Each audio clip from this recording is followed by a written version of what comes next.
Hello friend, ABB ACS 800 VFD drive में आज DC under voltage के बारे में बात करेंगे कि DC अंडर वोल्टेज फॉल्ट आता है वो किस वजह से आता है और उस टाइम हमें क्या क्या चेक करना चाहिए और इसका कैलकुलेशन भी हम आज करेंगे कि अंडर वोल्टेज के टाइम में कितना वोल्टेज पे हमारा ये VFD ड्राइव जो है वो ट्रिप होगा। ठीक है, चलिए देखते हैं और किस वजह से हमारा DC अंडर वोल्टेज आता है। देखते, एक तो सप्लाई वोल्टेज जब फेल होता है तो उसकी वजह से भी DC अंडर वोल्टेज आता है, या बोल सकते हैं कि उसमें कोई अगर फेज मिसिंग है उस टाइम भी हमारा DC अंडर वोल्टेज फॉल्ट आता है। ठीक है, दूसरा होता है हमारा फ्यूज फेल होने के कंडीशन में भी हमारा DC ये फॉल्ट जो होता है वो आता है। ठीक है, इसके बाद हम आता है रेक्टिफायर ब्रिज में अगर इंटरनल फॉल्ट आता है कोई, तो उस टाइम भी DC अंडर वोल्टेज फॉल्ट जो होता है हमारा आने का वो भी एक रीजन है।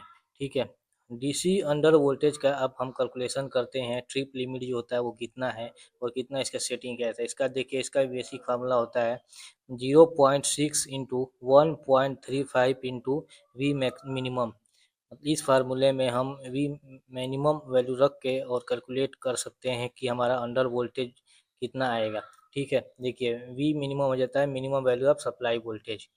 अब एक एग्जांपल ये पहले समझ लीजिए कि 400 से 500 वोल्ट आता है तो उसके लिए हमारा मिनिमम वोल्टेज जो कंसीडर किया जाता है वो 380 वोल्ट माना जाता है। ठीक है, इसके बाद 690 वोल्ट के लिए हमारा 525 वोल्ट मिनिमम वोल्टेज होगा।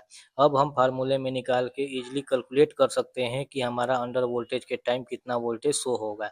चलिए देखते हैं। Actual value trip level is 307 volt DC for 400 से 500 वोल्ट। 400 से 500 वोल्ट के टाइम 307 वोल्ट DC आएगा। आप कैलकुलेट करके देख लीजिए फार्मूले में कैसे कैलकुलेट करेंगे। 0.6 into 1.35 into V minimum. V minimum में 400 से 500 वोल्ट नहीं रखना है। वी मिनिमम जो मैंने बताया 400 से 500 वोल्ट के लिए हमारा 380 वोल्ट कंसीडर किया जाता है, इसलिए हम वी मिनिमम जो होता है इस 380 पुट करेंगे तो हमारा वैल्यू आ जाएगा 307 वोल्ट DC। इस प्रकार इतना वैल्यू आने पे हमारा अंडर वोल्टेज में ट्रिप हो जाता है। चलिए अब देखते हैं अब DC अंडर वोल्टेज के टाइम हमें क्या चेक करना चाहिए। पहले तो हमें इसमें जो हमारा मेन सप्लाई है उसको पहले चेक करना चाहिए। इसके बाद हमारा फ्यूज को चेक कर लेना चाहिए। ठीक है, बेसिक हमारा ये सेटिंग और इसके बारे में बताया गया।